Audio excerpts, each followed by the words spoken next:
now let's create a course. Up in the upper right hand corner of your screen, you should see a plus sign. That plus sign allows you to create or join a class. So you're going to click on the plus sign, and what you should see is join and create.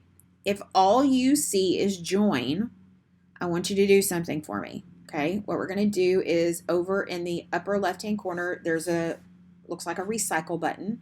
It's a reload, refresh button. What we're going to do is hold down the shift key on your keyboard and press reload. And what that kind of does is pulls in all the latest information and data. That way, if you're just logging into your Google Classroom for the first time and you've never created a class before, it may not have synced that information that says, yes, you're allowed to create classes, because students can't create classes. So if you click on that, now you should see join and create. If you still don't see create as an option and you're only seeing join, then what I'm going to ask you to do is contact your ed tech specialist. So high school folks, that's me. And I can go in and check and make sure that you are listed as a teacher in the Google Classroom ecosystem, and that you're not listed as a student, because students cannot create classes. So what we're going to do is click on that plus sign and choose create class. And you're going to get a box that pops up.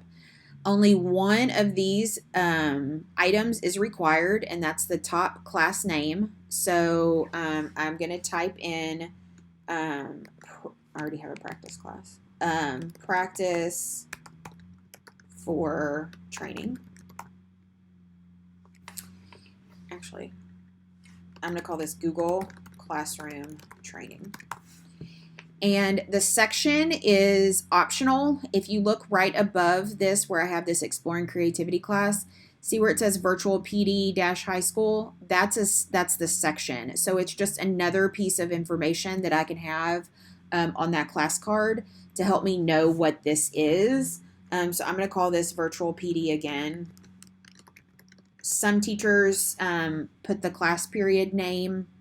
What I would suggest you do in your actual course name is I would put 3 pieces of information. And these 3 pieces of information are for you, but they're also for the students that are enrolled in your class and for any co-teachers that are enrolled in your class.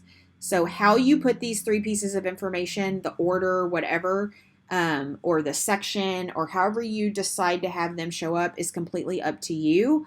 But I would suggest you have these 3 pieces of information. 1, have your name. Okay.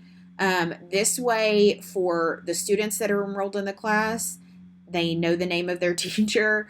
And for co-teachers, they know which teacher whose class it is.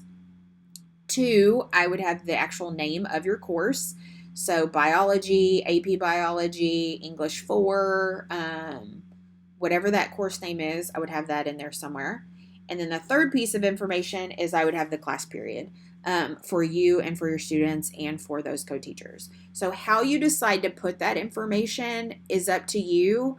I would highly suggest that you have all 3 of those pieces. You could have 2 pieces in the class name and 1 thing in the section.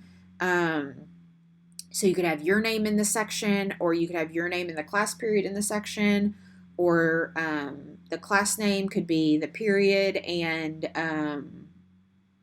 the what I'm looking for, the actual course name could go there in class name.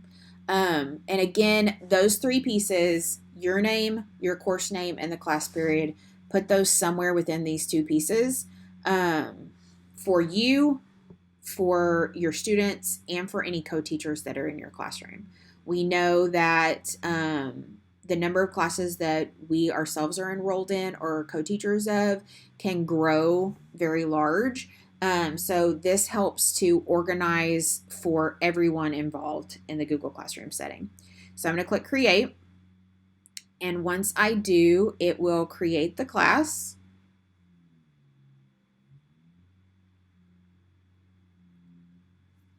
And it's going to drop me straight into that class. And we are going to talk about in the next section all the wonderful things about the individual class. But I'm going to come back out to classes, So again, you can see that Virtual PD High School shows up right underneath it. You'll notice that whenever you are enrolled in a class, the teacher's name does show up down there, and that's the owner of the class. But if I'm a co-teacher, like I am here in this independent reading class, just by looking at it, I don't know who the teacher is, and I don't know maybe what class period this is. So if I'm a support person and I'm looking for a specific teacher's classroom for a specific student that is in that class, this doesn't tell me anything. So co-teachers will especially benefit from you putting in, again, your name, the course name, and the class period that you are teaching. So those 3 key factors, include those.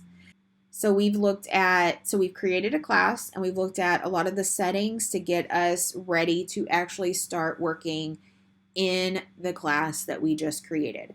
So if you want to, you can either 1, continue on to the next video, or 2, go ahead and create classes for each of your class periods that you're teaching before continuing on.